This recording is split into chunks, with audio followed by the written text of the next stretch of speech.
Bom, ontem foi dia agitado no mercado da bola. O Atlético Mineiro já definiu seu comandante. Sim, o Flamengo agora tenta encaminhar a situação da sua dupla de atacantes. Vamos dar uma olhada então em tudo que rolou. E a boa notícia para os flamenguistas é que a renovação de Bruno Henrique está praticamente acertada. Com contrato até dezembro de 2021, o Camisa 27 deve ampliar o vínculo até o fim de 2023 e ainda fechar um aumento salarial. Os empresários de Bruno Henrique vão se reunir com a diretoria nos próximos dias para definir os detalhes. Já a situação de Gabigol é mais complicada. Com uma negociação que começou em agosto para comprar o jogador da Inter de Milão por 72 milhões de reais, o Flamengo definiu que só espera por Gabriel por, no máximo, mais 10 dias. Clube e jogador sabem que esperar até o fim da janela europeia é inviável. O problema pode ser uma proposta da Inglaterra. O jornal Daily Mail noticiou que o West Ham pode fazer uma proposta de quase 90 milhões de reais por Gabigol. Aí complica. O atacante Rossi, que disputou a temporada de 2019 pelo Vasco, está livre no mercado. O jogador que estava emprestado pelo Shenzhen rescindiu com os chineses e pode assinar com qualquer clube, mesmo sem receber os atrasados do ano passado. Rossi já declarou que quer seguir no Vasco. Mas enquanto o pagamento não acontece, tem mais clube de olho. O Fluminense demonstra interesse pelo jogador. Outro atacante com situação indefinida no Rio de Janeiro é Diego Souza. O meia pertencia ao São Paulo e estava emprestado ao Botafogo. O acordo entre os clubes previa que se o São Paulo não quisesse renovar ao final do contrato, o Botafogo era obrigado a assinar com Diego por 2 anos. Só que a equipe carioca não tem interesse na permanência. É aí que entra o esporte. O antigo clube de Diego Souza quer voltar a contar com o meia e vai tentar fazer uma composição financeira para pagar o salário e antigas dívidas com o clube. Mas um outro Diego acertou a permanência no Botafogo para a temporada. O goleiro Diego Cavalieri, que tinha ficado sem contrato no dia 31 de dezembro, renovou o vínculo até o final de 2020. O Corinthians está próximo de anunciar mais 2 reforços. Sid Clay deve retornar ao clube. O Corinthians se acertou com o Dinamo de Kiev e vai pagar 900 mil reais para conseguir o empréstimo até o fim da temporada. Ainda ficou definido um valor para a compra ao término do empréstimo, mas os números não foram divulgados. Victor Cantillo também está muito perto de ser anunciado. Corinthians e Júnior Barranquilla superaram os últimos entraves e definiram a venda do volante por 12 milhões de reais. O jogador já não participou da reapresentação do Júnior Barranquilla ontem à tarde. Bem, vamos lá. Vamos começar então falando de Gabigol e Bruno Henrique. Bruno Henrique, que já tinha contrato até o fim do ano que vem, ainda tem tudo aí para ampliar por mais 2 anos, né? Então, o torcedor do Flamengo, nesse sentido, pode ficar tranquilo. Por que essa demora em relação à situação do Gabigol? O que vocês acham? O jornal o Globo hoje publica que a Inter de Milão informa ter 2 sondagens na Inglaterra, do West Ham e do Chelsea. E aí, onde a gente discutia aqui, né, Caparica? Aí já muda de patamar, hein? Essa informação vem da Inter de Milão, né, que tem o contrato do Gabigol. O West Ham, que hoje é o 16º colocado no campeonato inglês, está aí a 2 pontos da zona de rebaixamento. O West Ham é uma coisa, o Chelsea é outra. O Chelsea é outra, são 2 realidades completamente diferentes. O Chelsea é o 4º colocado com 36 pontos.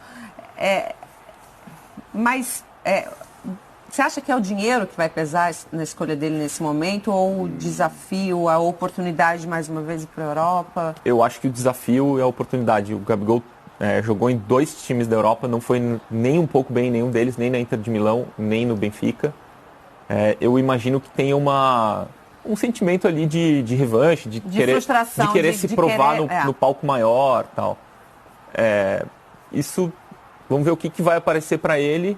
E eu acho que o Flamengo faz bem ao impor limites, prazos, não ficar refém do jogador numa negociação assim. Qualquer decisão vai ser boa para ele. Ficar no Brasil tem uma particularidade que só no futebol brasileiro mesmo, né? Você fica no Brasil e fica longe da seleção.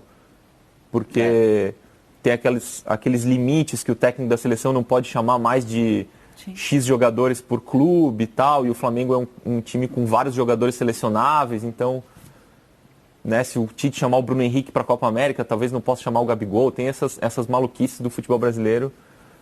Nisso tem que pensar. Não sei o quanto isso pesa numa eventual decisão dele, mas ele é chamativo, assim, que depois dessa temporada do Flamengo um time do tamanho do Chelsea esteja interessado nele.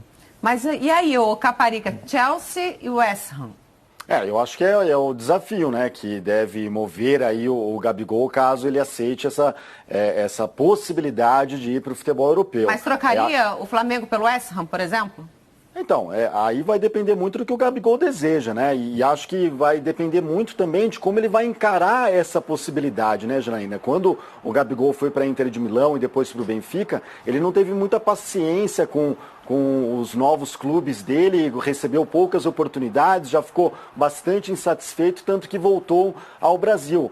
Se ele decidir ir para o futebol inglês, principalmente, que é muito competitivo, jogar por um clube menor como é o West Ham, ele vai ter que ter paciência para poder mostrar o futebol dele, ganhar um pouco mais de espaço e, quem sabe, no futuro, ter a possibilidade de ir para um clube maior. Agora, se ele for direto para o Chelsea, aí é uma outra história. Claro que ele já vai para uma equipe muito grande do futebol europeu, do futebol inglês, dificilmente vai chegar lá com a condição de titular, então vai ter que brigar bastante por isso também. Será que o Gabigol vai ter a cabeça no lugar? Aqui no Flamengo ele é o rei da América, inclusive. Quem sabe então, no West Ham, por exemplo, ele consiga chegar protagonista total, né? Se chegar e se adaptar rapidamente. Mas daí também é protagonista de um time que não é protagonista dos campeonatos que disputa. Então... Mas aí é o que a gente viu do Richarlison também, né?